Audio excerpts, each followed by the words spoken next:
ఒకవైపు ముంచుకొస్తున్న మున్సిపల్ ఎన్నికలు, మరొకవైపు ఫిరాయింపుల పితలాటకం. కలగలిసి ఇన్నాళ్లు లోకల్గా జరుగుతున్న పంచాయతీ ఇప్పుడు గాంధీ భవన్ గుమ్మాన్ని తాకింది. పార్టీ పెద్దల సమక్షంలోనే జరిగిన ఆ లొల్లి ఎటు దారితీపోతోంది? పార్టీ మారిన ఎమ్మెల్యేకి 5 దశాబ్దాల అనుభవం ఉన్న ఆ నాయకుడికి మధ్య వ్యవహారాన్ని పీసీసీ ఎలా తేల్చిపోతోంది? ఎవరా ఇద్దరు? కొత్తగా మొదలైన ఆ గొడవేంటి? జగిత్యాల నియోజకవర్గంలో కాంగ్రెస్ పార్టీ సీనియర్ నేత జీవన్ రెడ్డి, పార్టీ మారొచ్చిన ఎమ్మెల్యే సంజయ్ మధ్య వివాదం అంతకంతకు పెరుగుతూనే ఉంది. ఇంకా చెప్పాలంటే అదో ఆరని జ్వాల అన్నది క్యాడర్ అభిప్రాయం. ఇన్నాళ్ళు నియోజకవర్గంలో జరుగుతున్న లొల్లి ఎలా ఉన్నా ఇప్పుడు అది డైరెక్ట్గా గాంధీ భవన్ ని టచ్ చేసింది. ఏకంగా పీసీసీ చీఫ్ మహేష్ గౌడ్ ఎదురుగానే వివాదం రేగడం పార్టీకి తలనొప్పిగా మారుతోంది. గాంధీ భవన్ మీటింగ్లో లాజికల్ గా కొన్ని కీలక అంశాలను ప్రస్తావించారు జీవన్ రెడ్డి. ఎమ్మెల్యే సంజయ్ బీఆర్ఎస్ తరపున గెలిచిన కాంగ్రెస్లోకి వచ్చారు, కానీ స్పీకర్ దగ్గర విచారణలో నేను బీఆర్ఎస్లోనే ఉన్నానని వాదించారు. అలాంటి బీఆర్ఎస్ ఎమ్మెల్యేకి గాంధీ భవన్లో జరుగుతున్న అంతర్గత సమావేశాలతో పనేంటంటూ లాజిక్ లాగి పార్టీ అధిష్టానాన్ని ఇరకాటంలో పడేశారు మాజీ మంత్రి. దీనికి సంజయ్ సమాధానం ఇచ్చుకునే పరిస్థితి కూడా లేదంటున్నారు పరిశీలకులు. నేను గాంధీ భవన్కి వేరే పని మీద వచ్చానని చెప్పుకోవడమే ఆయనకు మిగిలిందని అంటున్నారు. ఇప్పటికే జగిత్యాల కాంగ్రెస్ నిలువునా చీలిపోయింది. మాజీ మంత్రి జీవన్ రెడ్డిది ఒక వర్గం కాగా ఎమ్మెల్యే సంజయ్ది మరొక వర్గం.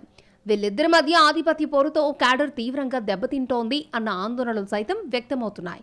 మున్సిపల్ ఎన్నికల ముందు ఇలాంటి గొడవలు ఎటు దారి తీస్తాయో అన్న భయాలు సైతం పెరుగుతున్నాయి ద్వితీయ శ్రేణిలో. ఈ ఉప్పు నిప్పు వ్యవహారంతో ప్రత్యర్థులు లాభపడతారన్నది Jagtial Congress cadre voice. Gandhi Bhavan episode కంటే ముందు నియోజకవర్గంలో మీటింగ్ పెట్టి మరీ మున్సిపల్ ఎన్నికల్లో తన అనుచరులకు టికెట్లు తానే ఇస్తానని ప్రకటించారు జీవన్ రెడ్డి. ఆ సందర్భంలోనే రావణాసురుడు, నరుకుడు, చంపుడు లాంటి మాటలొచ్చినా ఇటు ఎమ్మెల్యే గాని అటు పార్టీ పెద్దలు గాని పట్టించుకోకపోవడంతో నేరుగా ప్రభుత్వంపైనే విమర్శలు స్టార్ట్ చేశారాయన. నియోజకవర్గ అభివృద్ధి కోసమే సీఎంకి దగ్గరయ్యారని సంజయ్ చేసిన వ్యాఖ్యలపై స్పందిస్తూ అభివృద్ధి అంటే శంకుస్థాపనలు కాదు, ప్రారంభోత్సవాలంటూ డైరెక్ట్గా ప్రభుత్వాన్ని ఇరుకున పెట్టేలా మాజీ మంత్రి మాట్లాడడం సంచలనంగా మారింది. 400 కోట్ల నిధులతో చేసిన శంకుస్థాపనల గురించి అధికార పార్టీ గొప్పగా చెబుతుంటే సొంత పార్టీ నేత, అది పార్టీ అడ్వైజరీ కమిటీ మెంబర్ సర్కారు గాలి తీసేసేలా మాట్లాడడం ఏంటన్న చర్చలు జరుగుతున్నాయి జగిత్యాల కాంగ్రెస్లో. మున్సిపల్, ఎంపీటీసీ, జెడ్పీటీసీ ఎన్నికల్లో తన పట్టు కోల్పోకుండా ఉండాలంటే ఎక్కువ టికెట్లు తన వర్గానికి వచ్చేలా చూసుకునేందుకే జీవన్ ఈ స్టెప్ తీసుకున్నారన్న గుసగుసలు సైతం వినిపిస్తున్నాయి.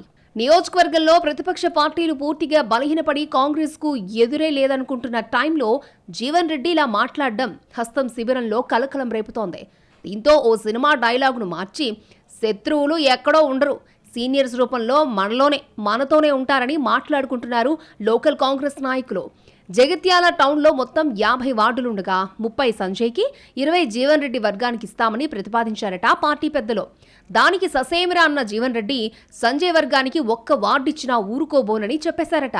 ఆ వివాదం కొనసాగుతూ ఉండగానే ఏకంగా గాంధీ భవన్లోని పీసీసీ అధ్యక్షుడి సమక్షంలోని వివాదం రేగడం సంచలనమైందే.